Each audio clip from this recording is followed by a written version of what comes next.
Hey everybody, it's Preston here, aka Godzilla Hawk, and this is going to be it's basically going to be a very late review. I know it's almost midnight where I'm at right now. It's actually 11:45 p.m.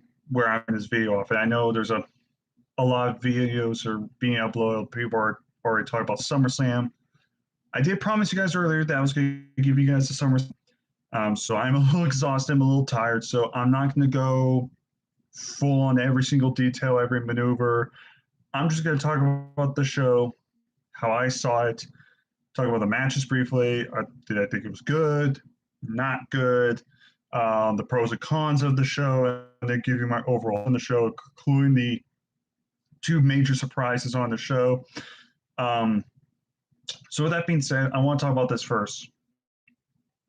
Brandon and I, we were up here earlier on the Q&A, and we went to the theater to see SummerSlam. So this was the first time we ever saw a wrestling show or even a pay-per-view on the big screen. So it was a big deal for us. And Brandon did say this, and we both, it was a very unique experience. It was different, but we kind of liked it. We kind of liked the say on it. It kind of made you feel like you were there live, but not really.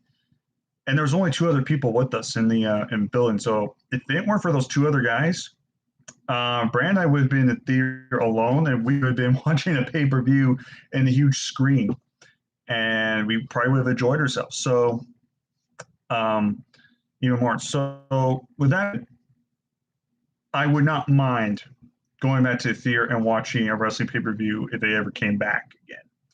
I would love that experience again, but maybe not just do it on WWE, but maybe we could do it for AEW or something like. I think something like CM Punk versus Darby Allin in a theater, I think would be great to see that in a theater. But more likely, we're just going to watch All Out here. But like I said, the theater experience for the first time my viewing, I thought was pretty cool and knock off the bucket list of things to do, because we never really get wrestling pay-per-views here in a theater. Usually, I know guys like Mitch have talked about May 28th. They went to theater and they talked about going to shows in a theater to watch them. But here in the United States, it never usually happens. So this was a once-in-a-lifetime opportunity, and we may never when we'll get this opportunity again. For me personally, I thought it was a cool experience. And I did not watch the show. I did not, or I should say, I did the pre-show. So I don't know what happened. All I know is Big E defeated Baron Corbin. That's all I know. So I can't really judge the match. So one more thing before we get on the show itself. The new stadium, I just want to make sure I get this right. The new Allegiant Stadium, I believe that's how you pronounce it. It's the new in Paradise, Nevada. It's basically the new stadium for the Raiders. They were the Oakland Raiders. Now they're the Las Vegas Raiders. So that's kind of a new home now. I love the venue. It may have that kind of like that WrestleMania atmosphere to it, which it made the show a little bit more special that way.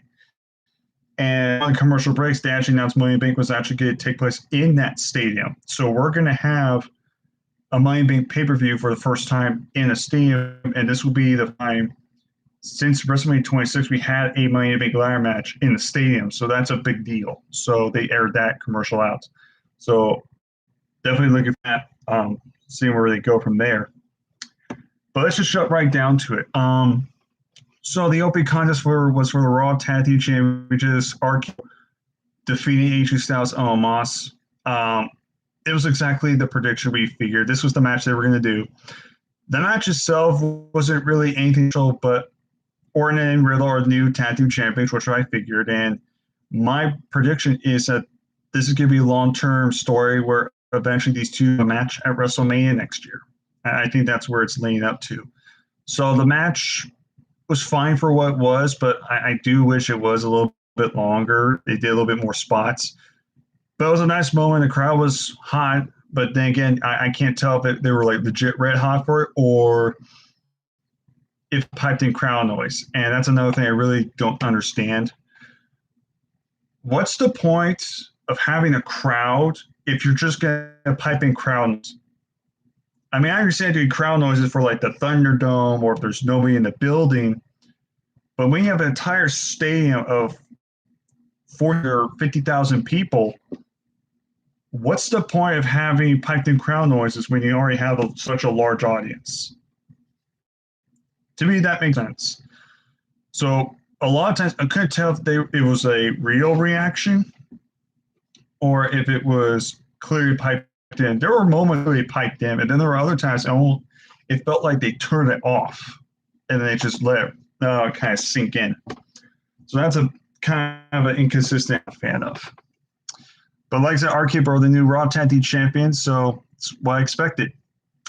Next, we got Alexa Bliss versus Eva Marie. All you need to know, Alexa Bliss is hot as shit, and that she beat Eva Marie. And then Piper, Dewdrop came out. She mocked Eva Marie for a loss and walked off.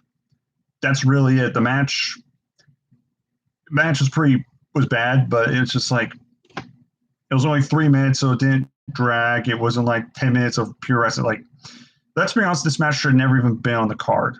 I'm going to say right now, I think if you got rid of this match, you could have given the time for this match to Sus, maybe to the RK Bro match, or you could give it to Drew McIntyre and Jinder Mahal, which I'll talk about in a little bit. But yeah, Alexa and Eva Marie did not need to be on the show at all. If you wanted to do this like on a Raw, fine, whatever. But for SummerSlam, it really wasn't necessary. Next match, we have Damian Priest defeating Sheamus for the United States Championship. This one was actually pretty good. They had a Raw match decent, but I thought this was far better. The crowd seemed into it. But again, the inconsistencies of the crowd noise, I couldn't tell like if they were legit into this match. But Sheamus has been injured for a while. I think only has defended the U.S. title once ever since winning at WrestleMania. So they need to get the belt off of Sheamus. And it's the new United States champion, I should say. So congratulations to him. But again, hard-hitting, pretty good, basic match. It got a good amount of time. And that's about it. Like I said, it was a very good, hard-hitting match, and Priest is the new champion. Yeah, congratulations to him. Next, we get the Usos defeating the Mysterio Down Tag Team Championships. Basically, the Usos retained clean. Basically, again, it was a good match, but I'm kind of over the Mysterios versus Usos. I think if you're going to do the Usos and the Mysterios again, you have to either be in some sort of big stipulation match or add like another team or two to kind of make it like a 3-way or 4-way or something kind of different like that. Because at this point, the Usos and the Mysterios, I'm kind of over. I think if this continues, I'm going to get really sick of it. So I'm just hoping we kind of move on now and we kind of get to new, fresher tag team matches. So that's all I'm going to say about that. Next, we have Bianca Belair defending the SmackDown Women's Championship against Sasha. Now, quite a few problems with this match. And I'm going to dissect this very quickly. Dissect this very slow so everyone can understand. First of all, Bianca and Sasha Banks was one of the matches I was looking forward to because the WrestleMania match was really damn good. But Sasha was not on the show. And there were reports Sasha and Bianca were not feeling well or something like that. And there were rumors that they were taking out the house shows and they might not compete. Well, Bianca was there defending her, but Sasha was not. And instead, Carmella came out. And I groaned. And like all the fans, we were just like, are you serious? Bianca versus Carmella again? The first thing I thought was, where the fuck is Toni Storm? You're telling me Toni Storm could come in? She's only had one match, I know, but she's something fresh for Bianca. It's like, why not done Toni Storm? So Carmella's an attractive woman, and she's not that bad of a worker. But we've seen Bianca and Carmella at least 5 times this past. I'm over it. So it looked like they were going to start Bianca Belair and Carmella again.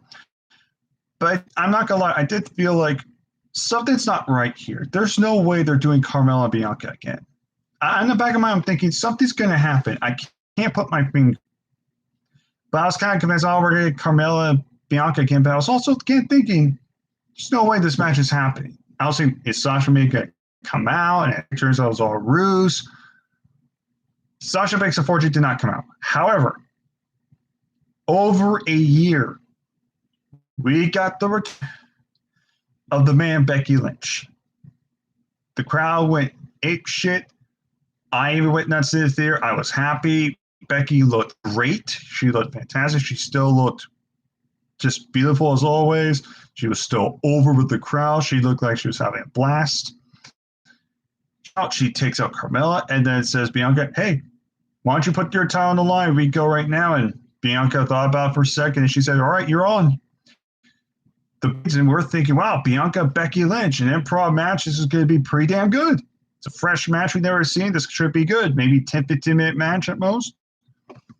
No, I think this is going to be good. And then no more than 27 seconds. Becky clobbers Bianca. She hits basically almost like this pump handle rock bomb move, one of her signature moves. Covers Bianca and pins Bianca. I want to understand about this. I want everyone to understand. Becky Lynch coming back was awesome, and I'm so glad Becky Lynch is back. I missed Becky. We all miss Becky. Becky's one of my favorites. I'm a big fan of hers. I am so happy she's back.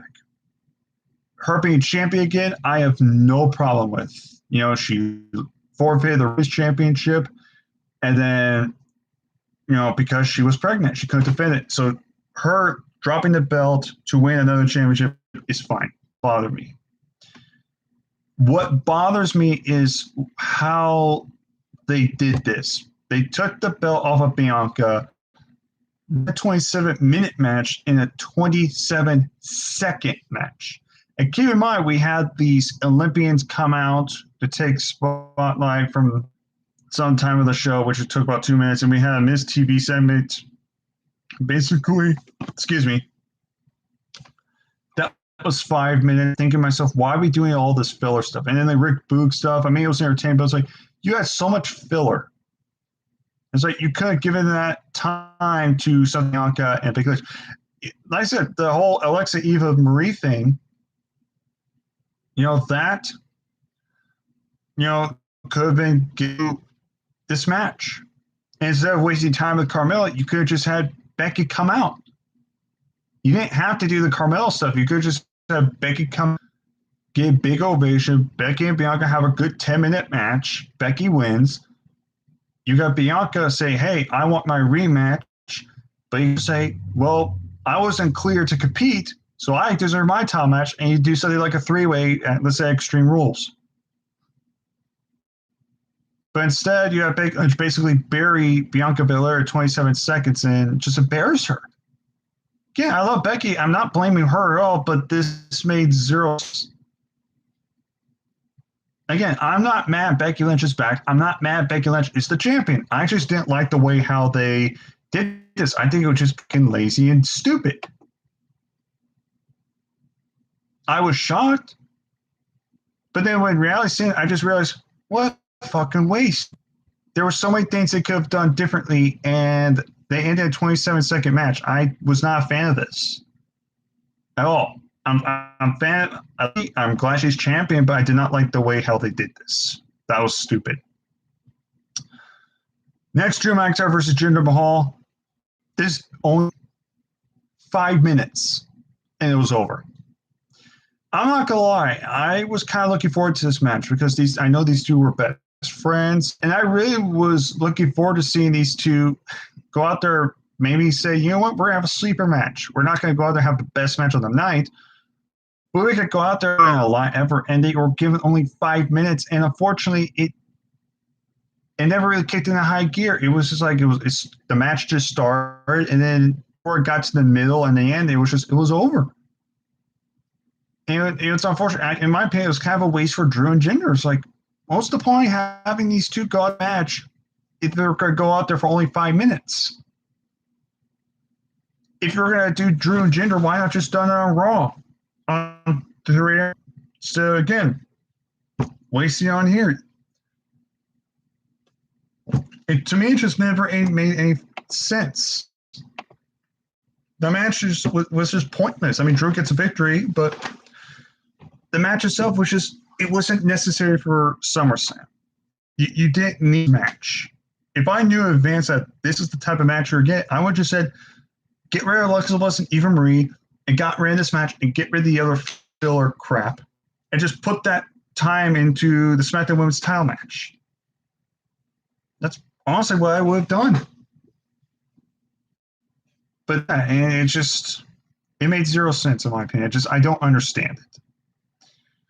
Next, we got Charlotte Flair defeating Nikki Cross, Rhea Ripley triple threat match for Raw Women's Championship. I thought this was a very good match. Look, these three in a ring together, I knew it was going to be good.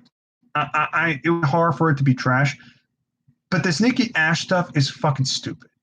And I don't give a fuck if it's for kids or not. This shit is, dialogue is crap. The gimmick sucks. It does nothing. The only thing it does for Nikki is make her ass look good. That's literally it. Like I said, unless they were going to do something like a Bo Dallas thing where she becomes so in tune with her character that she starts cheating, still thinking like, oh, I'm a superhero still, even though I'm changed. It's like, unless they're doing something like that, this gimmick sucks. And they cut off of her only to give it back to Charlotte, which in my opinion also now makes, as of right now, unless they're going to actually do something to Nikki, pointless winning Money in the Bank. So Nikki wins Money in the Bank. Charlotte wins the Raw Women's Championship the same night. Next night, Nikki cashes in Money in the Bank champion, holds that belt for another few weeks, loses majority of her matches on Raw, only to drop the belt back to Charlotte. Like I could rage all I want, especially Charlotte winning the belt yet again, but it's basically going to be one of those things that's always guaranteed in life. It's always death, taxes, and Charlotte winning the champ. It's going to get to a point where it's like, what do? Do you just shit the bed on it and whine and complain about, or do you just kind of accept it? Figured. I mean, I'm done. I'm over it. But I have no control. I would like to see someone like Nikki Cross hold the belt longer without the dumb superhero gimmick. I would like to see Crazy Nikki get a shot. I would like to see Rhea win back the title. I would like to see Shayna Baszler get a shot at the championship. She was a dominant champion on NXT. Why not give her the belt? There's just other people on that roster that I believe that could do so much with that championship. And unfortunately, it just seems like, well, keep giving it to Charlotte. And I'm just sitting here going, why are we keep evolving Charlotte? I mean, that's being lying because, she's the daughter of Ric Flair. She's tall, blonde, big breasts and everything, and constant plastic surgery. And the poor woman is so skinny. She's fucking Skeletor. I know I'm insulting her. I apologize, but come on, I'm being for real here. She lost a lot of weight, and it's too late. She's not look attractive at all, but that's just a fact. And her championships over and over again is just repetitive. It's just, I don't know what to say. I'm just over it. I'm over it. I don't hate the woman Charlotte. I don't hate Ashley. I just can't stand the character. I can't understand what she's doing or why they have rely on her. I mean, again, they're going to have to try her break the record, her father's fake record. Because Ric Flair is not a 16-time world champion. Because first of all, if we're including every single world title he's ever held in all wrestling companies, he's really a 24th. Two, if we're counting just WWE, he's actually a 2-time WWE champion. He's won the World Heavyweight Championship, WCW Heavyweight title a handful of times. He's won the NWA title a handful of times. Ric Flair's title reign, his 16 record, is bullshit. John Cena is the breaking holder for most WWE championship runs. Again, I don't know. Maybe they're going to do something to Nikki Cross. Maybe they're going to turn her. I have no idea. But from what I saw, putting the belt on Nikki Cross was a waste of the Money in the Bank briefcase, and they should never even taken the belt off of Charlotte to begin with. But it's like, what can you do? I can scream and yell and do all rants, but at this point, it's like, what's the point? Plus, I'm too exhausted and tired to really go on a major rant like that. So it is what it is. Good match, but who cares? It's just like same shit, different day. Next, we got Edge, Seth Rollins in the first time ever meeting between these two, 7 years in the making. Edge came out in a Brood entrance. He actually came out from beneath and rose with the flames around him. And then they cut away to his current theme song, his main theme song, Melingus. But that entrance was pretty cool. The match itself, I thought was good, and probably my opinion, match of the night. I thought it was a really great match. I thought it told a good story with Edge's neck. And at the end of the day, Edge actually won with a submission, almost basically like a crossface, like chokehold. He made Seth Rollins tap out. Oh, wow, he won by submission. I was kind of surprised. But Edge won. He was due for victory. Edge won the Rumble, but ever since then, he was winning matches. So he needed a big win here. So Edge winning, I'm not if that was the right move. Will this feud continue? I don't know. They could continue Extreme Rules, but I would kind of like to think that maybe they need to kind of move on. Have like somebody else now. And maybe Rollins could do something else. Maybe he could chase after the Intercontinental Championship or something kind of different. I don't know. We'll see. Again, we don't even need to stay on SmackDown because, like, I think in a couple months, they're going to have the draft, and they could always have Seth Rollins go back on Raw. They could, so we'll have to wait and see that. But in my opinion, this was match night. Next match, Jesus Christ. I really don't want to go on. Bobby Lashley versus Goldberg. This is exactly what I'm talking about when it comes to inconsistency for the crowd reaction. So clearly in the entrances, they had the piped in crowd noises. Lashley was getting booed, but you could still hear cheers. And Goldberg had the crowd noise for cheers. It was just mellow. But then once the match progressed, everyone was clearly cheering Lashley, and then Goldberg was getting booed every time Goldberg got offense. This is what I'm talking about when it comes to inconsistencies when it comes to the audio. Either stick to your fake crowd noises or just get rid of them. I would just do it. Just let the crowds decide what they like. This match was not good. Goldberg screwed up numerous times, almost killed Lashley. Goldberg was botching a few times, hardly selling anything. The match was 7 minutes, so which I'll admit was I thought this would be no more than like 5 minutes. It went an extra 2 minutes. And the referee just stopped the match because Goldberg couldn't finish them.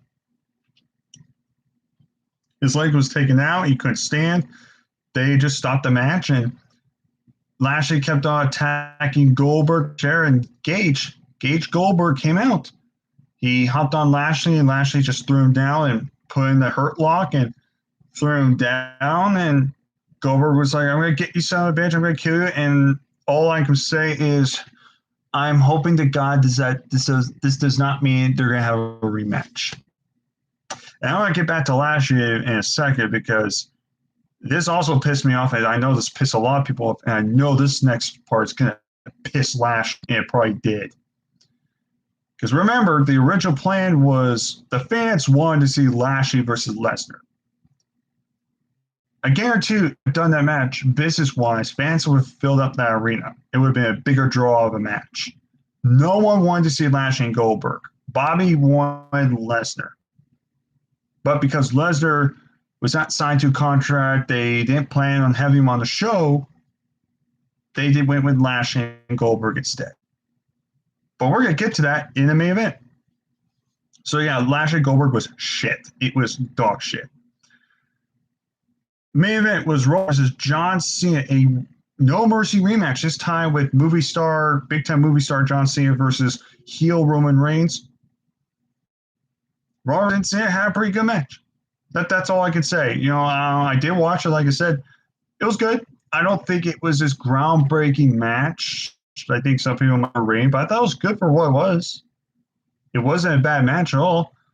Cena hit handful of AAs. Roman kicked out. Roman Reigns hit a bunch of Superman punch and spear, and that was it. The Usos never came out. Heyman never got involved. It was a straight one-on-one match, and Reigns retained clean. Big moment for him, a huge victory for him, and and Roman Reigns was so all of a sudden Brock Lesnar music hit. And we see Brock Lesnar come out, and I'll admit, Brock Lesnar looks in tremendous shape. He looks like he's been working out, and he's been slimming. He looks in fantastic shape.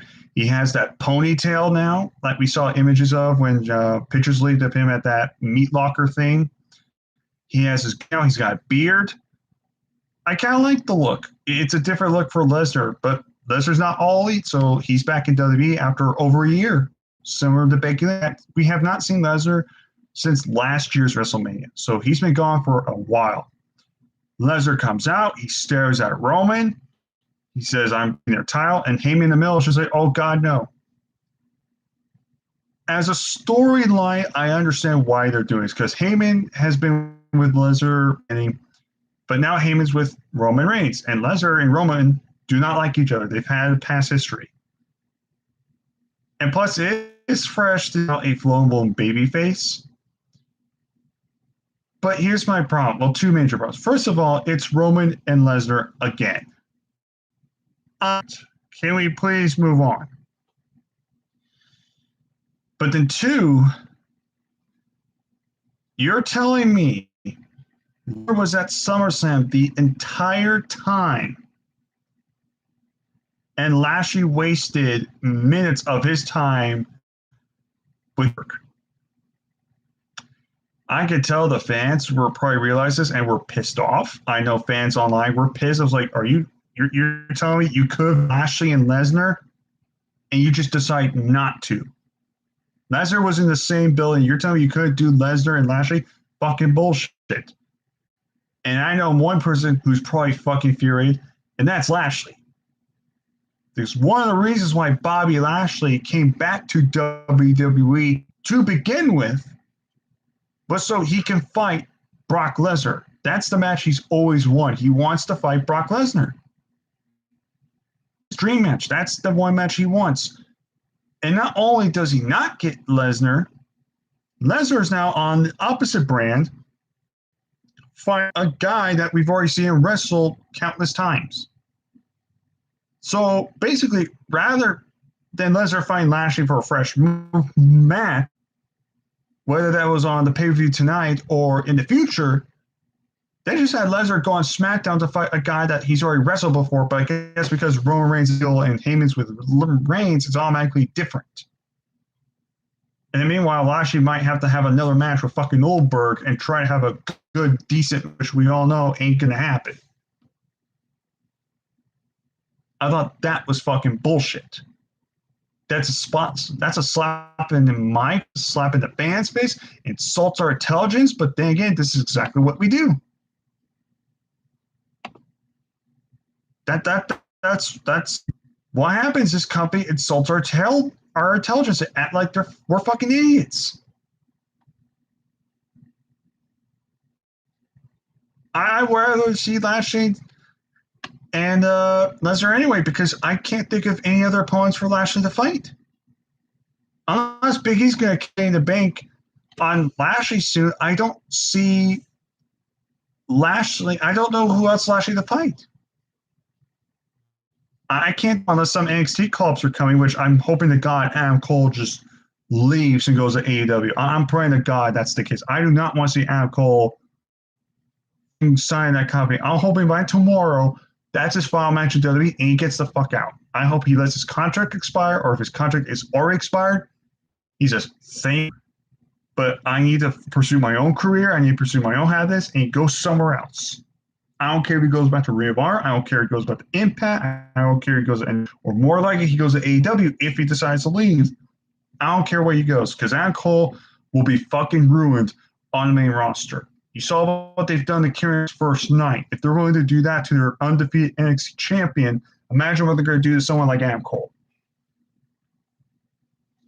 But although it was cool Lesnar to come back, we're getting now Lesnar and Reigns again, which I'm not a fan of. And on top of all, not getting Lashley versus Lesnar because fuck the fans, because that's the match everyone's been craving. Me personally, I'm like, okay, whatever. But at least it's something different. I'm kind of curious about seeing the match. But everyone else, they want to see this match. And Lashley wants this match. And unfortunately, that's too much to ask. No, we need Goldberg and Lashley. That's a bigger draw match. Because I know for a fact there's people out there that reclaim this match. It's a dream match. We can't wait. QT Marshall and Paul White, more of a dream match than Lashley and fucking Goldberg. So like I said, main event was good, great. And the Lashley Lesnar stuff is just stupid. Just a slap in the face.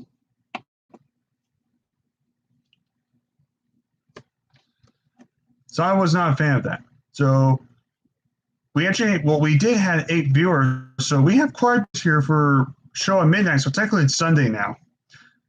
So with that being said, guys, overall, I give the show about a 6 out of 10, 6.5. I don't think it's as bad as a lot of people were making out to be.